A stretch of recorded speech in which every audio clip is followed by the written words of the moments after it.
अमरावतीच्या राजकारणात आज मोठा राजकीय वाद रंगला आहे. आमदार रवी राणा यांच्या एका वक्तव्यानंतर भाजपाने आक्रमक भूमिका घेत तातडीने पत्रकार परिषद बोलावली. भाजपाचे तिकीट कोण कापतो आणि कोणाला देतो हे बाहेरचा कोणी ठरवत नाही, असा ठाम इशारा भाजपाच्या आमदारांनी दिला आहे. तिवसा मतदारसंघाचे आमदार रविराज देशमुखच होते, पण तेव्हा त्यांचे तिकीट कापायचं काम मीच केले. पण आता तिवसा मतदारसंघात बदल निश्चित असल्याचा दावा आमदार रवी राणा यांनी केला. या वक्तव्यानंतर अमरावतीतील भाजप नेते चांगलेच आक्रमक झाले. भाजपाने तातडीने पत्रकार परिषद घेत आमदार रवी राणा यांच्या वक्तव्याचा समाचार घेतला. यावेळी आमदार राजेश वानखेडे, जिल्हाध्यक्ष तथा आमदार प्रताप अडसळ आणि आमदार प्रवीण पोटे उपस्थित होते.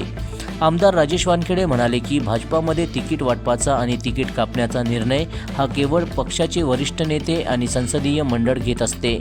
पक्षाबाबत बाहेरच्या व्यक्तींनी कोणतेही दावे करू नये. जर कोणी पक्षाबद्दल दिशाभूल करणारी वक्तव्य करत असेल तर भाजपाचे सर्व नेते आणि कार्यकर्ते एकत्रितपणे त्याला उत्तर देतील. आमदार प्रताप अडसळ यांनीही रवी राणा यांच्या दाव्याला कोणताही तथ्यात्मक आधार नसल्याचे स्पष्ट केले. भाजपामध्ये उमेदवारीचा अंतिम निर्णय हा संसदीय मंडळातच होत असतो.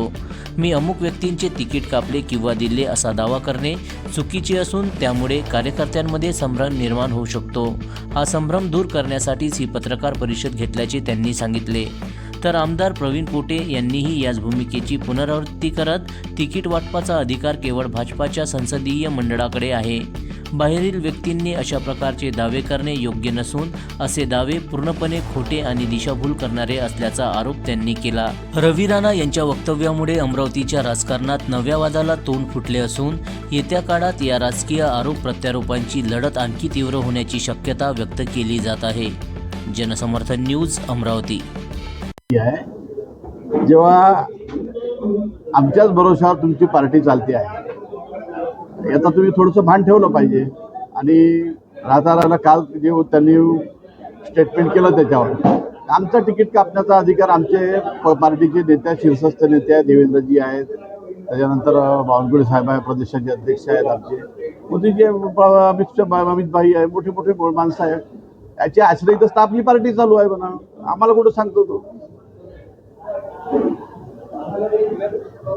खुलासा केला भविष्यात तुम्ही सगळे लोक जे आता एकत्र झालेले आहेत या संदर्भात तक्रार करणार किंवा भविष्यात अशा प्रकारचे वक्तव्य होऊ नये. भविष्यात म्हणजे असं आहे की आमच्या पार्टीच्या बद्दल कोणी बोलू नये. आमच्या पार्टीची तिकीट देणार ते कोण किंवा आणखी काय, आमच्या पार्टीच्या बद्दल जर बोलत असेल तर आम्ही सर्वजण एकत्र येणारच आहे, काही विषय नाही त्याच्यात. आमदार रवी राणा यांनी स्टेटमेंट केलेलं आहे की रविराज यांची तिकीट जे आहे ते मी कापलेली आहे आणि त्यांच्या वेळी मात्र दिवसा मतदारसंघात बदल होतो. या मताशी तुम्ही जिल्हाध्यक्ष म्हणून तुमचं काय मत आहे, सहमत आहात? नाही, पक्षाच्या तिकिटाच्या बाबतीत बाहेरच्या इतर पक्षाची तर जाऊच द्या, पण पक्षांची जीही आमचे शीर्षस्थ नेते आहेत त्यांचेही आजपर्यंतचे हेच स्टेटमेंट आहे. मग ते देवेंद्रजी असतील की माननीय मोदीजी असतील किंवा प्रदेशाध्यक्ष कोणीही असो, त्या सगळ्यांनी आजपर्यंतही प्रत्येक वेळी हे सांगितलेलंच आहे की पक्षाची तिकीट ही पार्लमेंटरी बोर्डामध्येच फिक्स होते. त्यामध्ये सगळे जे पार्लमेंटरी बोर्डाचे सदस्य असतात ते यामध्ये विचार करतात, चर्चा करतात आणि निवडून येण्याच्या क्रायटेरियामध्ये ज्या काही गोष्टी असतात त्याच्यानुसार या तिकिटा फायनल होत असतात. त्याच्यामुळं कोणाची तिकीट मी कापली, कोणाची तिकीट मी देतो हा विषय तर मान्यच होऊ शकत नाही. त्याच्यामुळं त्या स्टेटमेंटमध्ये कुठलेही तथ्य नाही आहे असं मला वाटते. आणि या संदर्भात स्पष्ट व्हावं, जनतेच्या मनामध्ये, आमच्या पक्षाच्या पदाधिकारी कार्यकर्त्यांच्या मनामध्ये काही संभ्रम राहू नये या दृष्टीनंही प्रेस घेण्याचं औचित्य आहे. बाकी राहायला मध्ये विचारलं कोणीतरी तक्रार करणार का वगैरे, तर तक्रार ही पक्षाच्या आपल्या पदाधिकारी आणि कार्यकर्त्यांनी एखादी चुकीची गोष्ट केली तर त्या संदर्भात केल्या जाते. आमच्या पक्षाची जे मित्रपक्ष म्हणून आहेत, पक्षाचे ते काही आमचे पदाधिकारी नाही किंवा कार्यकर्ते नाही, त्याच्यामुळं त्यांची तक्रार पक्षामध्ये करण्याचं काही औचित्य नाही. मात्र त्याच ठिकाणी दुसरीकडे ठिकाणी यावर किती सत्य आहे तुम्ही काय सांगा? हा तुम्हाला एक सांगतो की भारतीय जनता पार्टी हा एक तर सगळ्यात मोठा पक्ष आहे आणि याच्यामध्ये आमचं पार्लमेंटरी बोर्ड असते, त्यामध्ये महाराष्ट्राचे मुख्यमंत्री असेल, प्रदेश अध्यक्ष असेल, इतर मान्यवर जे आमचे नेते आहेत ते असतात आणि ते ठरवतात तिकीट कोणाला द्यायची, कोणाला कापायची. आमचा बाहेरचा कोणताही व्यक्ती असं तिकीट कापणं किंवा तिकीटवर बोलणं हे संयुक्तिक नाही आणि बोलू सुद्धा नाही. सगळ्यात महत्त्वाचं हे लक्षात घ्या. येणाऱ्या काळामध्ये आपल्याला तुम्हाला सांगतो की पार्टी ठरवेल ना काय करायचं. आता प्रवीण पोटेल तिकीट द्यायची आहे, राजू भोले द्यायची आहे, दादाला तिकीट द्यायची आहे, पार्टी ठरवेल.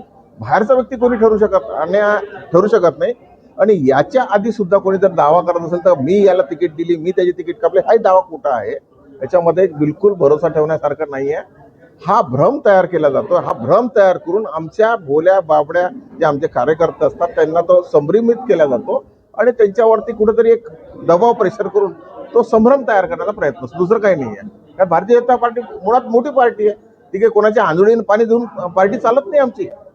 आणि आता इतिहास आहे ना, इतिहास आहे. तुम्हाला सांगतो की भारतीय जनता पार्टी घरच्या शिदोऱ्या आणून ही पार्टी मोठी केलेली पार्टी आहे. त्यामुळे तुम्हाला सांगतो की ही पार्टी कोणाच्या बोलण्याने चालत नाही. याच्यामध्ये आमचे नेते, वरिष्ठ नेते आहेत, पार्लमेंटरी बोर्ड आहे, त्यानुसार सगळ्या गोष्टी चालतात. आणि जर कोणी तुम्हाला सांगतो की भारतीय जनता पार्टीच्या याच्यावर जर कोणी बोट ठेवत असेल तर अमरावती शहरातला एकूण एक कार्यकर्ता, पदाधिकारी, आमदार, खासदार सगळे एका ठिकाणी येऊन, एकाच मंचावर येऊन त्याचं उत्तर देऊ शकतो आपण. तुम्ही पक्षाचे